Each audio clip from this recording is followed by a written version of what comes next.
Hello everyone, my name is Justice and I am your English trainer. Today we are diving in a topic which is ongoing work until a future time, that is popularly known as future perfect continuous tense. So this is the last category under the tenses, and the helping verb for this particular tense is the longest helping verb in all the tenses. So we'll be looking forward how we are going to deal with this particular tense. So let us see what we are going to cover in coming slides. So let us begin with the definition. Future perfect continuous tense describes actions that will be ongoing until a point in the future. So it is said कि future perfect continuous tense दरअसल में दर्शाते हैं describe करते हैं उन actions के बारे में बताते हैं हमें दैट विल बी ऑनगोइंग जो चल रहे होंगे until a point in the future एक बिंदु तक भविष्य में right so as you have covered already present perfect continuous tense past perfect continuous tense so in the same way future perfect continuous tense will be covered the only difference would be of helping verb right and the difference of time. तो जैसे हमने देखा था present perfect continuous में एक तो perfect word आ रहा है यहाँ पे दूसरा कंटिन्यूअस आ रहा है तो हम जानते हैं कंटिन्यूअस मतलब रहा रही कॉन्सेप्ट है ना परफेक्ट मतलब कोई काम पूरा हो चुका है ऐसा वाला लेकिन यहाँ पे परफेक्ट कंटिन्यूअस मतलब कि कोई चीज लगातार चल रही होगी ड्यूरेशन आ गया होगा है ना तो उस चीज को हम परफेक्ट कंटिन्यूअस बोल देते हैं तो परफेक्ट के लिए हम एक रूट वर्ड जानते हैं हैव और हम ये भी जानते हैं कंटिन्यूअस में हम हमेशा बी फॉर्म लगाते हैं राइट और आप मुझे बता सकते हैं हैव के बाद हमेशा वी थर्ड आता है तो हैव के बाद बी फॉर्म किस रूप में आएगा kindly write in comment section B का जो फॉर्म होगा कौन सा होगा हैव के बाद कोई बताएगा मुझे write in comment section yes you are writing well Aaradhya ji and Monali जी तो हैव के बाद भी बीन आता है राइट तो as you know like we have done in present perfect continuous tense have been has been and in past perfect continuous tense had been so can you guess what would be the helping verb here so यहाँ पर helping verb क्या हो जाएगा बताइएगा perfect continuous के लिए have been आ रहा है एंड हमने आपको एक चीज बताई थी कि फ्यूचर में ये जरूर आएगा जिससे मतलब हम रूट हेल्पिंग वर्ब भी कह सकते हैं राइट तो इसका पूरा हेल्पिंग वर्ब क्या बनेगा गेस कर सकते हैं the complete helping verb would be what can you guess that yes Aaradhya ji will have been और शैल हैव बीन राइट सामने लिखा भी है आपके तो पूरा आपका विल हैव बीन या शैल हैव बीन बनेगा करेक्ट एंड मॉडर्न इंग्लिश में क्या लगाएंगे सर व्हाट इज द भाई मीनिंग आज नहीं बताएंगे हम आप ये जितने भी मीनिंग है आप ग्रुप में डाल दीजिए ठीक है आपको वहां पे आंसर दे दिया जाएगा तो यहाँ पर हम बात कर लेते हैं future perfect continuous tense describes की हमने बात कर ली कि ये डिस्क्राइब करता है ongoing work until a point in future एक पॉइंट तक कोई काम चल रहा होगा ठीक है ड्यूरेशन हो गया और हमने हेल्पिंग वर्ब की बात कर ली अब मुझे बताइए कि मॉडर्न इंग्लिश में कौन सा हेल्पिंग वर्ब यूज करेंगे जैसे उन्होंने कहा कि will have been shall have been तो मॉडर्न इंग्लिश में क्या आएगा मॉडर्न इंग्लिश में हमारा विल वाला होता है तो यहाँ पर ऑरिजिन लिखा है will have been modern English में हमारा विल हैव बीन आ जाएगा एग्जाम्पल की बात करते हैं तो she will have been studying for 2 hours by the time you arrive वह 2 घंटे से पढ़ाई कर रही होगी जब तक तुम आओगे तो यानी कि अंटिल अ पॉइंट एक पॉइंट तक काम चल रहा होगा लगातार है ना और जरूरी नहीं कि जैसे bye the time you arrive ये दिया ही हो ऐसे भी नॉर्मल सेंटेंस हो सकता है कि तुम इतने बजे तक पढ़ रहे होगे है ना तो उस तरह से भी आप कर लेंगे मतलब ड्यूरेशन शो करेगा है ना अब आपको याद कीजिए मैंने बताया था जब आपको प्रेजेंट परफेक्ट कंटिन्यूअस पढ़ाया था तो ड्यूरेशन वाला बताया भी था और अगर टाइम आपको नहीं दिख रहा है तो वहां पर ऐसे हाइड होगा मतलब ता रहा है ती रही है दे रहे हैं प्रेजेंट परफेक्ट कंटिन्यूअस में और उसमें बताया था आपको पास्ट में ता रहा था ती रही थी दे रहे थे अगर टाइम नहीं दे रखा है तो ऐसे ही फ्यूचर में भी होना चाहिए तुम किताब पढ़ते रहे होगे ऐसा पढ़ते रहे होगे अगर ऐसा कुछ आता है ना टाइम नहीं भी दे रखा है तब भी आप विल हैव या शैल हैव का यूज कर लेंगे ठीक है जनरली यहाँ पे ड्यूरेशन आपको शो होगा, right? Is my voice not clear? Let me, am I clear to you or not? Clear or not? Let me know in comment section.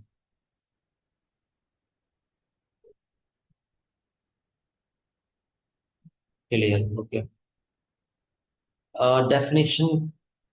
Yes.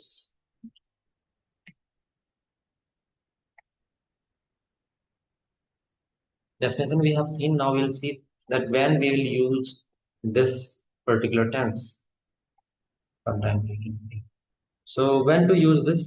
To describe actions that will be in progress over a period of time up to a specific point in the future. उन actions को describe करने के लिए जो कि progress में होंगे over a period of time, एक समय तक. देखिए, पीरियड ऑफ टाइम बहुत इंपॉर्टेंट चीज है यहाँ पे. ये हमें पर्टिकुलरली डिफरेंस को दिखाता है. जो बेसिक डिफरेंस हमारा सिंपल कंटिन्यूअस में और परफेक्ट कंटिन्यूअस में यही होता है कि पर्टिकुलरली पीरियड ऑफ टाइम जब हमारा शो होगा या फिर समय शो कर रहा होगा, तो वहां पर हम एक तरह से परफेक्ट कंटिन्यूअस के साथ जाएंगे. Alright. And now we are looking for the second point, that is to show the duration of an ongoing activity before another future event. हाँ, तो ये कभी कभी आपको एक ड्यूरेशन दिखाने के लिए, to show duration of an ongoing activity, एक जो काम चल रहा होगा उसके ड्यूरेशन को दिखाने के लिए किसी दूसरे फ्यूचर इवेंट से पहले. मान लीजिए कोई काम फ्यूचर में होगा, उससे पहले कोई काम चल रहा होगा, उस केस में भी इसका हम यूज कर सकते हैं. नेक्स्ट पॉइंट है to emphasise the continuous nature of a future action. तो जो कंटिन्यूअस नेचर है, मतलब लगातार काम चल रहा होगा, उसको भी कहीं ना कहीं दर्शाता है, उसको जोड़ देता है फ्यूचर एक्शन. ठीक है. कोई काम चलता रहा होगा, मैं पढ़ता रहा हूँगा, इस तरह के कॉन्सेप्ट भी आ सकते हैं यहाँ पे. तो ता रहा होगा, ती रही होंगे, ते रहे होंगे, बिना टाइम का ऐसे भी यूज हो सकता है ना? और टाइम आपको डायरेक्टली ना दे रखा हो. हेल्पिंग वर्ब की बात करते हैं तो वही सिंपल सी बात हमारी रहेगी कि विल हैव बीन, यानी विल वाला जो है वो मॉडर्न इंग्लिश में आता है, और शैल हैव बीन का यूज कर सकते हैं फॉर्मल इंग्लिश में या ट्रेडिशनल इंग्लिश में. ठीक है, तो उस चीज को आप याद रखेंगे. ट्रेडिशनल इंग्लिश में हम बात करते हैं तो आईवी के साथ वो हमारा शैल हैव बीन आता है. अब हम बात करते हैं वर्ब इज यूज्ड. ये हमेशा आईएनजी फॉर्म आएगी, जैसे कि आप जानते हैं कि रहा रही कॉन्सेप्ट हमारा आईएनजी के साथ ही आता है. कि जहां भी रहा रही देखेंगे वहां आईएनजी फॉर्म ही यूज करेंगे, यानी कि वी फोर यूज करेंगे. एग्जाम्पल्स फिर से ले लेते हैं, सिंपल से एग्जाम्पल लिए हैं. I will have been working, मैं काम करता रहूंगा ना, करता रहा हूंगा, मैं काम करता रहा हूंगा. हम्म, या करता रहूंगा, दैट इज ऑल्सो करेक्ट. तो ये करता रहूंगा क्या है? करता रहूंगा, करता रहा रहा हूंगा ज्यादा बेटर है ना. ता रहा है, ती रही होगा, ता रहा होगा, ती रही होगा, ते रहे होंगे. ये सब आपका आएगा तब भी आप फ्यूचर परफेक्ट कंटिन्यूअस टेंस को ही कंसिडर करेंगे. देखिए, टाइम नहीं दे रखा है, लेकिन हम विल हैव बीन का यूज कर रहे हैं, यानी कि एक लंबा ड्यूरेशन दिखाया जा रहा है. They will have been studying, वे पढ़ते रहे होंगे, पढ़ते रहे होंगे. तो इस तरह से अगर टाइम दे रखा होता तो हम सिंपल बोल देते. For example, they will have been studying since morning, वे सुबह से पढ़ रहे होंगे. तो यहाँ ता रहा ती रही की जरूरत नहीं पड़ेगी हमें. ठीक है.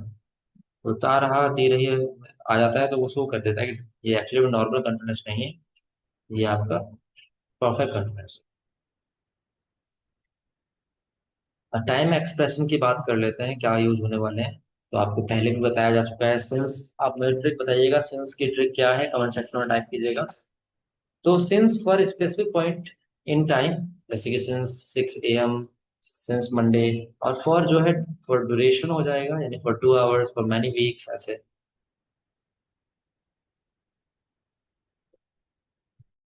अवधि, ड्यूरेशन को यहाँ पे अवधि से कह सकते हैं कि जो चीज हम एक्चुअली में एक, आप ट्रिक बताइएगा पहले समझ में आएगा तो आप बता पाएंगे. Voice is not clear.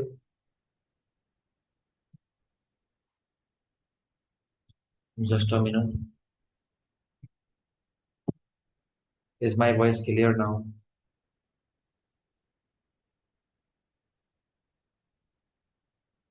Great.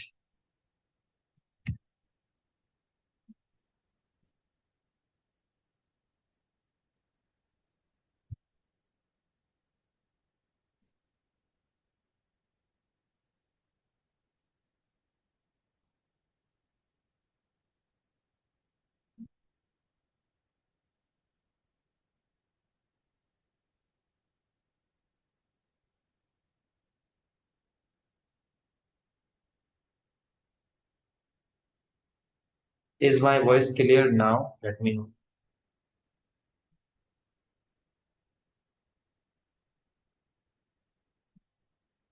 Okay. So I was asking, बताइएगा कि सिंस के लिए क्या ट्रिक बताई थी और फॉर के लिए क्या बताई थी. बस दो तीन बातें थी जो मैंने बताया था, एक्सेप्शन आपको लग रहे होंगे लेकिन वो एक्सेप्शन नहीं है, तो उसको भी समझा दिया था जब आपको परफेक्ट कॉन्फ्रेंस पढ़ा है. बताइए सिंस एंड फॉर में क्या ट्रिक थी, तो उसको लेकर चलेंगे तो ज्यादा बेटर भी हम समझ पाएंगे. When do we use since and when do we use for. अब यहाँ पर कुछ टाइम एक्सप्रेशन के लिए by the time, before, to mark the second future event को आप यूज कर सकते हैं. कि मान लो कोई दूसरा इवेंट चल रहा है, उससे पहले कोई काम आप कर रहे हो, तो बाय द टाइम, जैसे एक सेंटेंस में हम यूज किया था, बिफोर भी यूज कर सकते हैं, आप आओगे उससे पहले कितने बजे तक ये चल रहा होगा. Yes, Shraddha ji has written well. Deepmala ji, you also you have written for. So for is used for countable count of time, and since is used for name of time, right? तो एक सिंपल सा तरीका है समझने का, कि जब भी नेम ऑफ टाइम लगे वहां पर आप सिंस लगा देंगे, जब भी काउंट ऑफ टाइम लगे वहां पर फॉर लगा देंगे. कंफ्यूजन बस यहाँ पर होती है कि अगर 2 बजे से 3 बजे से 4 बजे से आ रहा है, तो आपको लगता है कि ये काउंट ऑफ टाइम, बट 3 बजे से 4 बजे से ये काउंट ऑफ टाइम नहीं होता, ये नेम ऑफ टाइम होता है. क्योंकि बजे से कोई यूनिट नहीं होता, वो 2 o'clock वो समय का नाम होता है. ऐसी कंफ्यूजन एक यहाँ पे आता है, सन 2012 से. तो सन 2012 जो है वो नेम ऑफ टाइम है, काउंट ऑफ टाइम नहीं है. हाँ, 2012 सालों से बोलूंगा तो वो काउंट ऑफ टाइम. 2012, सन 2012 क्या है, ईयर का नेम. तो ये दो तीन जगह कंफ्यूजन हो जाते हैं. एक तो ये हो गया. तो दो जगह ज्यादा मेनली हो सकता है कंफ्यूजन. तो उसको आप समझ लेंगे, प्रीवियस क्लास में हम ऑलरेडी बात कर चुके हैं. ठीक है. तो इस तरह से आप करेंगे, मुझे थोड़ा प्रैक्टिस प्रैक्टिस के लिए बता देंगे. आ, पिछले सप्ताह से के साथ क्या लगेगा, लास्ट वीक के साथ क्या लगेगा, सिंस लगेगा, फॉर लगेगा, जल्दी से बताइएगा. पिछले सप्ताह से नेम ऑफ टाइम है, काउंट ऑफ टाइम है, कैसे क्या है. फॉर लगा रहे हैं. आप पिछले सप्ताह को गिन रहे हैं आप. पिछले सप्ताह मैंने एक तो बोला नहीं, पिछले एक सप्ताह, पिछले 2 सप्ताह, ऐसे तो बोला नहीं मैं. अगर पिछले एक सप्ताह, पिछले 2 सप्ताह बोलता तब तो काउंट होता ना. पिछले सप्ताह कहाँ गिना मैंने, तो ना नेम ऑफ टाइम होगी ना. और बताइएगा बचपन से में क्या लगेगा, बचपन से. जल्दी से फटाफट प्रैक्टिस कीजिए. बचपन से. गुड. बताइएगा कि 2 जनवरी से में क्या लगेगा. 2 जनवरी क्या है, नेम ऑफ टाइम है, काउंट ऑफ टाइम है. 2 जनवरी. सेकेंड जनवरी से. कुछ लोग फोर में आ गए. सेकेंड जनवरी एक्चुअली में जनवरी क्या यूनिट है, बताइएगा मुझे. जनवरी यूनिट नहीं है. जनवरी वहां पे पर्टिकुलर नाम के रूप में ले रहे हैं, कि एक दिन का नाम रख दिया, 2 जनवरी 2025, ऐसे कह दिया हमने. तो ये यहाँ पे सेंस आएगा, नेम ऑफ द डे हो गया. ठीक है, name of noun, name of noun, name of noun exam करता है. तो यहाँ पर वो पर्टिकुलरली डे का नेम है ना, तो इसलिए 5th जनवरी से, 2nd जनवरी से, ये सब हमारा सेंस में आएगा. ठीक है. अब मैं बोलूँ 5 दिनों से, तो क्या आएगा, बताइएगा जल्दी से. 5 दिनों से. थोड़ा आप यूनिट को पकड़ा कीजिए, अगर यूनिट मिलता है तो वहाँ काउंट हो जाएगा, है ना. यूनिट नहीं मिल रहा है, मतलब आप इसको नहीं काउंट कर सकते, तो वहाँ कैसे हो जाएगा, है ना. जनवरी, अब ऐसे यूनिट थोड़े ना है, वो तो मंथ का ही नाम था. तो फॉर आ जाएगा 5 दिनों से, क्योंकि काउंट ऑफ टाइम हो गया. ऐसे ही बताइएगा मुझे 5 मिनट से, फास्ट. 5 मिनट से. ठीक है, फॉर का यूज करेंगे 5 मिनट से में भी. ऐसे ही मुझे बताइएगा एक लंबे समय अंतराल से, लॉन्ग पीरियड ऑफ टाइम, इसका बताइएगा. पीरियड ऑफ टाइम आ गया, एक लंबे समय अंतराल से, ये थोड़ा हाँ यहाँ पे कंफ्यूजन वाला चीज होती है. ठीक है. मैंने बोला लंबे समय से.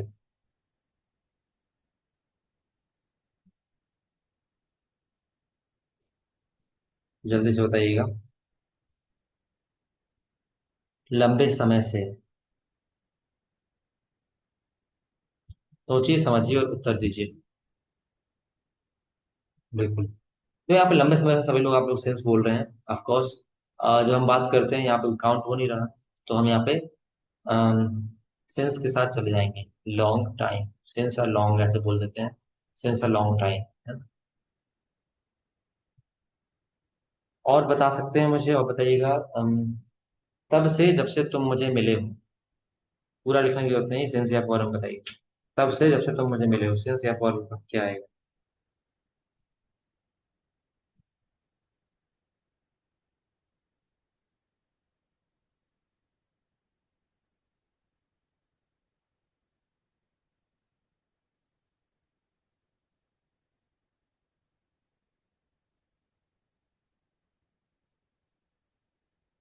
ऑलराइट, सो सिंस का यूज आप कर रहे हैं, great, that's good.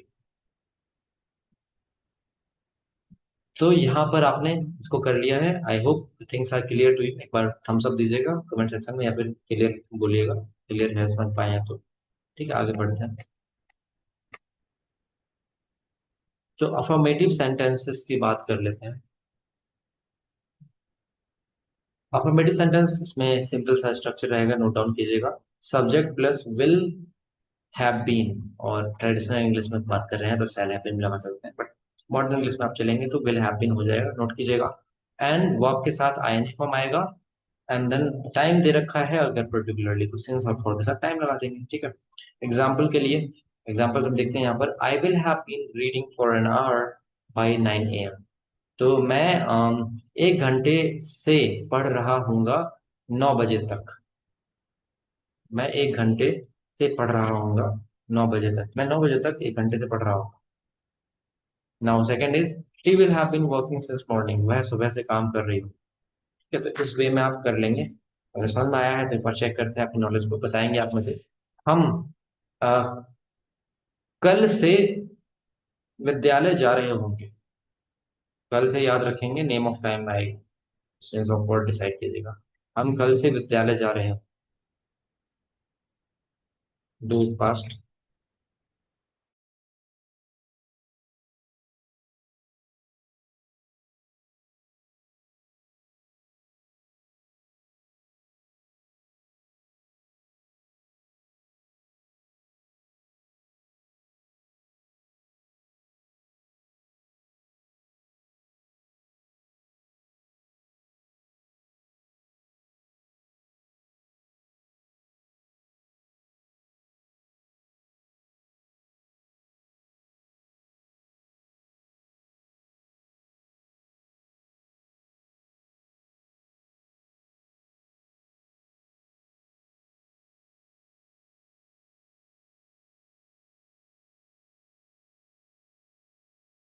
Yes, so you are doing well, अच्छा कर पा रहे हैं आप लोग। We will have been going to school since tomorrow. बढ़िया। ऑलराइट, तो इस तरह से आप कर लेंगे, बहुत बढ़िया। अब हम आगे बढ़ते हैं। यहाँ पे आप एक्सरसाइज बाद में करेंगे हम लोग, पहले हम यहाँ पे ले लेते हैं सेंटेंसेस को, है ना, एक बार कवर कर लेते हैं सारा।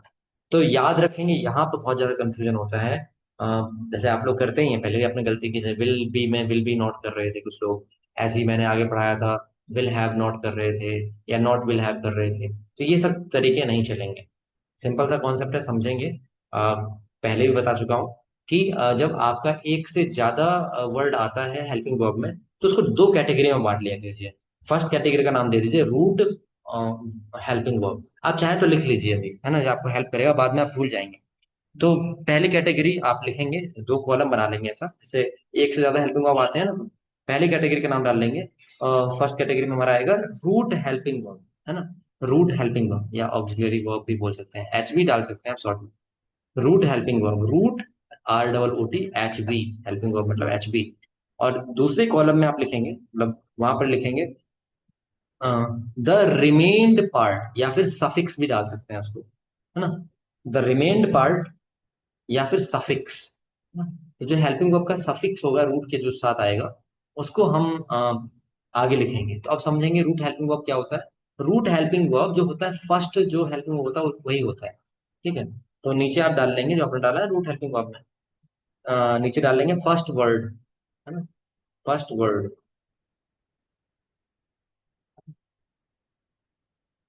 एंड उसमें नीचे डाल लेंगे सेकंड वाले कॉलम में सेकंड वर्ड, या स्लैश लगा करके रिमेन्ड वर्ड्स। सेकंड वर्ड या स्लैश लगा करके रिमेन्ड वर्ड्स, मतलब सेकंड शब्द हो सकता है, या तो बचे हुए शब्द हो सकते हैं, रिमेन्ड वर्ड्स। तो ये दो चीजें आपको याद रखनी है। अब मान लीजिए, जैसे मान लीजिए एक ही कोई हेल्पिंग वर्ब है, विल है या डू है, डज है, तो वहां पर हमारे पास फर्स्ट कैटेगरी फुलफिल हो जाएगी। सेकंड कैटेगरी में नल आएगा, मतलब कुछ नहीं आएगा, है ना। लेकिन जहां पर एक से ज्यादा है वहां पर इस तरह से करेंगे। एग्जाम्पल आपके सामने है, जैसे will have been, shall have been, तो विल क्या है, एग्जाम्पल में लिख लेंगे। विल हैव बीन में विल आपका फर्स्ट कैटेगरी में आ जाएगा, यानी रूट वर्ब में आ जाएगा, रूट हेल्पिंग वर्ब में। और हैव बीन किस में आ जाएगा, हैव बीन आपका सेकंड कैटेगरी में बचा हुआ। ऐसे विल हैव में क्या होगा, विल इसमें आ जाएगा और हैव उसमें आ जाएगा। ऐसे विल बी में क्या होगा, विल इसमें आ जाएगा, बी सेकंड में चला जाएगा। ठीक है। ऐसे ही हैज बीन और हैव बीन में क्या होगा, हैज और हैव इधर आ जाएगा और बीन उधर आ जाएगा। हैज बीन में हैज इधर और बीन उधर, हैव बीन में हैव इधर फर्स्ट में और बीन उधर। तो ये आपके एग्जाम्पल हो जाएंगे।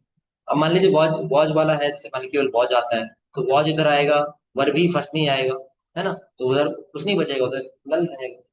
ठीक है। क्या आप इस चीज को समझ पाए हैं या नहीं? ये दो कैटेगरी में मैंने जो स्प्लिट करवाया है, क्या आप इसको समझ पाए हैं, राइट, यस और नो? क्योंकि अगर आप इसको समझ पाएंगे तो बीच में आप नोट लगा पाएंगे अच्छे से। मुझे बड़ा कंफ्यूजन रहता है कि नोट कहाँ पे लगाना है ना। और जो एक चीज नोट वाला भी कौन समझ में आ जाएगा, और ये भी समझ में आ जाएगा कि हमें जो इंट्रोगेटिव में है वो हम पहले कौन सा वर्ड लगाएंगे।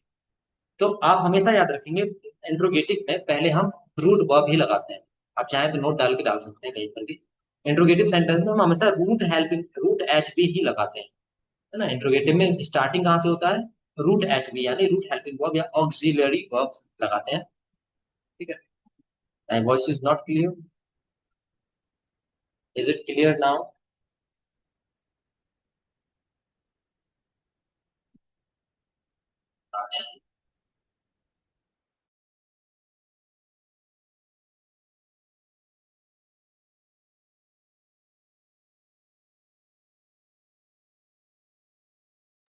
All right. Great.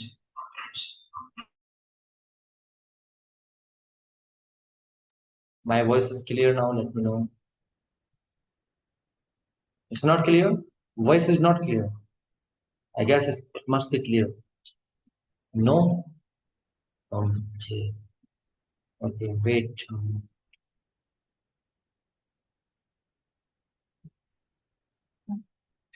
Is it clear now? Sometimes clear, sometimes not.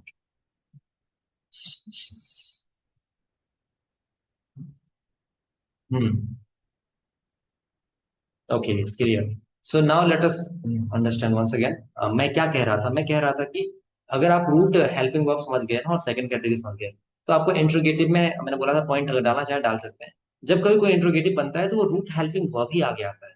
ठीक है। बाकी जितना बचा हुआ पोर्शन होता है ना, सेकंड वाला पार्ट, या रिमेन्ड हेल्पिंग वर्ब बोल सकते हैं, या फिर आप उसको सफिक्स बोल दें, वो आपके बाद में आएगा। और ऐसे नेगेटिव में, नेगेटिव में जो रूट हेल्पिंग वर्ब है वो पहले, उसके बाद नॉट आएगा, एंड देन सफिक्स आएगा। फिर से वॉइस चली गई मेरी। Get, then I do this case.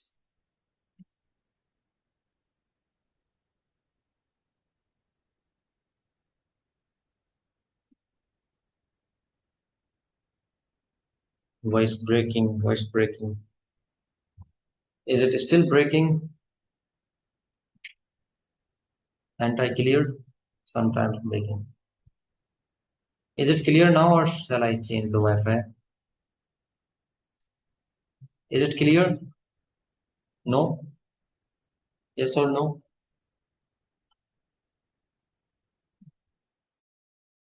Okay, it's clear now.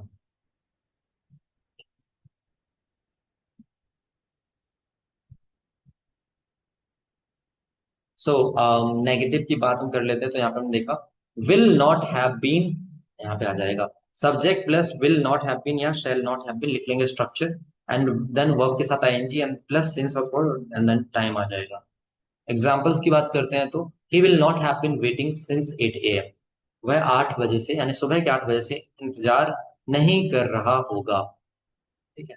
वह सुबह के 8 बजे से इंतजार नहीं कर रहा होगा। And then second,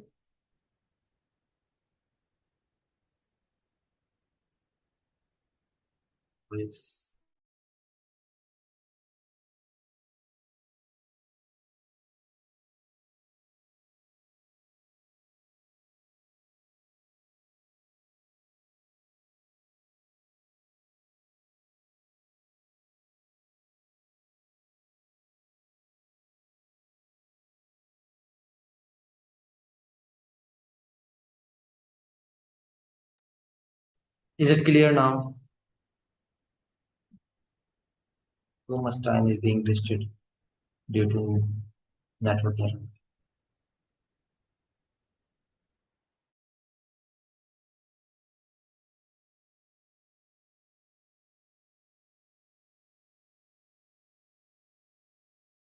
Yes.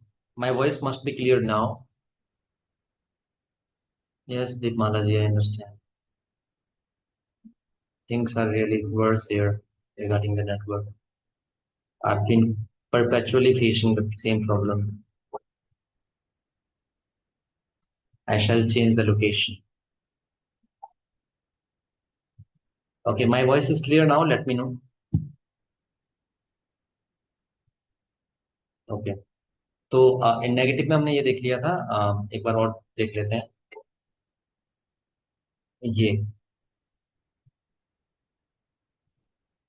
ये रहा, आप इसका फॉर्मेट लिख सकते हैं। एंड देन आपको एग्जाम्पल भी बता दिया, तो इस तरह से आप कर लेंगे। ठीक है, एक बार बात करते हैं, आप एग्जाम्पल खुद बनाने की कोशिश कीजिए तो आएगा। हम कुकिंग, हम कल से कुकिंग नहीं कर रहे होंगे। हम कल से कुकिंग नहीं कर रहे होंगे। हम कल से पका नहीं रहे होंगे।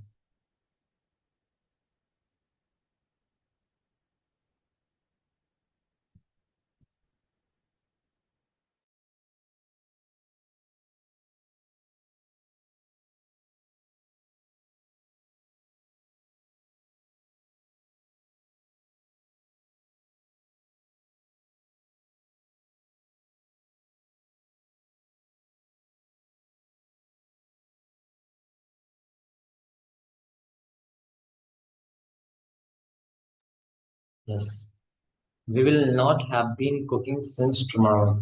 करेक्ट। बहुत बढ़िया कर रहे हैं आप लोग। आप एक चीज और याद रखिएगा, बता चुका हूँ ऑलरेडी। मुझे भी देख नहीं पाया हूँ।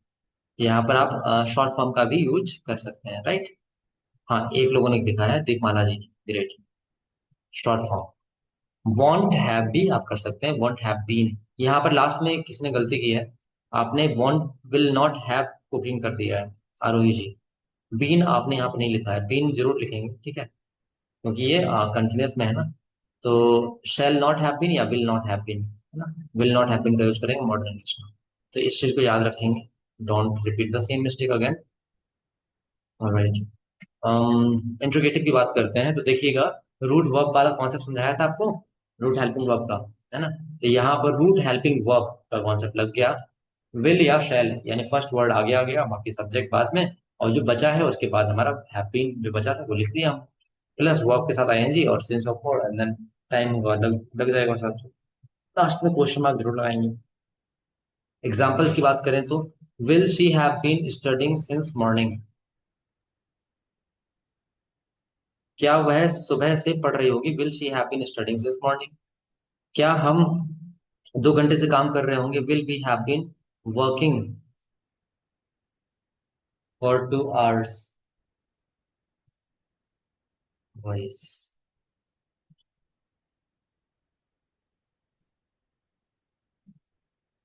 Okay,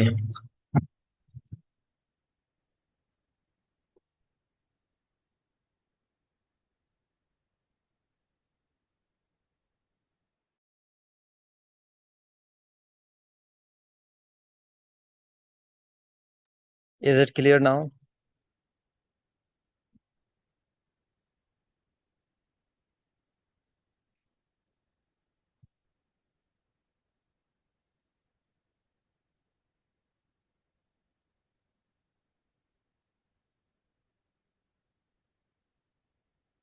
okay, so interrogative we have scene.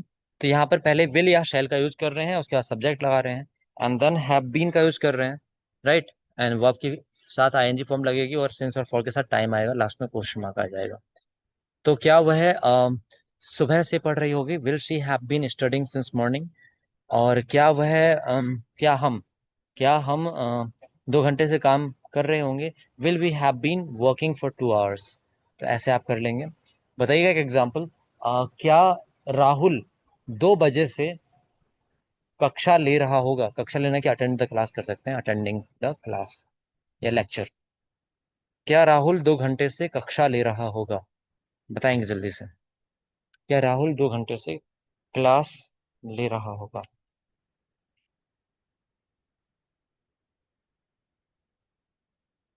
Will have been. बहुत बढ़िया दीपमाला जी, वही गलती दोहरा दी आपने। अभी आपको मैंने बनवाया था ना, दो टेबल, मतलब एक टेबल दो सेक्शन में, दो कॉलम में, तो आपने उसको भूल गए आप, है ना। विल हैव बीन डायरेक्ट लगा दिया आपने। इसको सुधारिए Deepmala ji and do it correct. Amit ji, will Rahul have been attending the class for 2 hours. मैंने बताया था ना, ये आप गलतियां करते हो जब भी ऐसे हेल्पिंग हो आते हैं। तो इस चीज को समझिए, क्योंकि अगर अभी कॉन्सेप्ट क्लियर नहीं होगा ना, तो भले ही मैं आपको अभी बता दूं टेम्पररीली, आपको समझ में आ जाएगा, लेकिन बाद में आप भूल जाओगे जो लैंग्वेज आप यूज कर रहे होगे ना, तो उस टाइम पे आप ऐसी गलतियां करोगे।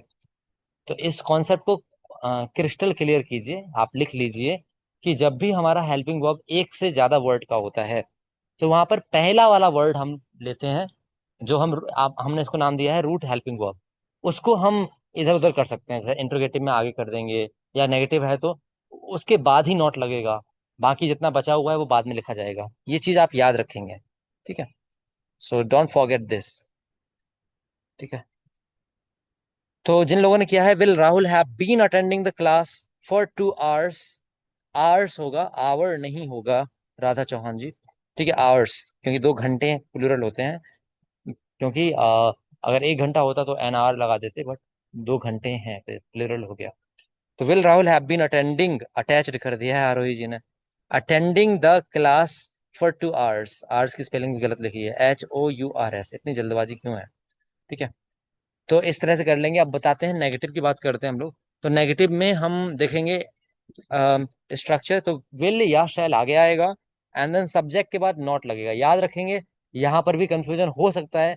मैंने बताया कि रूट हेल्पिंग वर्ब आ गया, फिर सब्जेक्ट, जब इंट्रोगेटिव होता है सब्जेक्ट के जस्ट बाद नॉट लगता है। ऐसा नहीं करेंगे कि कुछ और हेल्पिंग वर्ब भी आगे वर्ड है तो आपने यहाँ पे हैव नॉट बीन कर दिया या हैव बीन नॉट कर दिया, ये सब नहीं करेंगे, ये सब नहीं चलेगा, ठीक है। तो हम सब्जेक्ट के जस्ट बाद नॉट लगाएंगे, क्योंकि गलतियां करते हैं लर्नर्स। हैव नॉट बीन कर दिया, क्योंकि उन्होंने पढ़ा था प्रेजेंट परफेक्ट में हैव नॉट बीन ऐसे करके, तो ये नहीं करना है, ठीक है।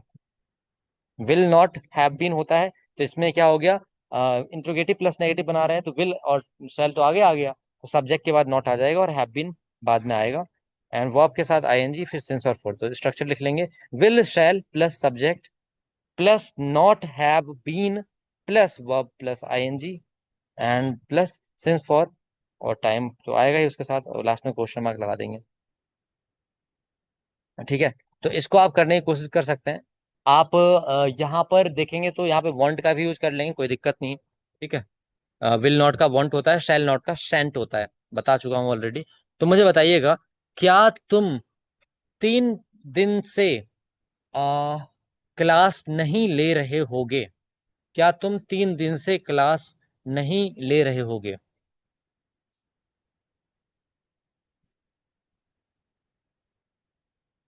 क्या तुम 3 दिन से क्लास नहीं ले रहे होगे?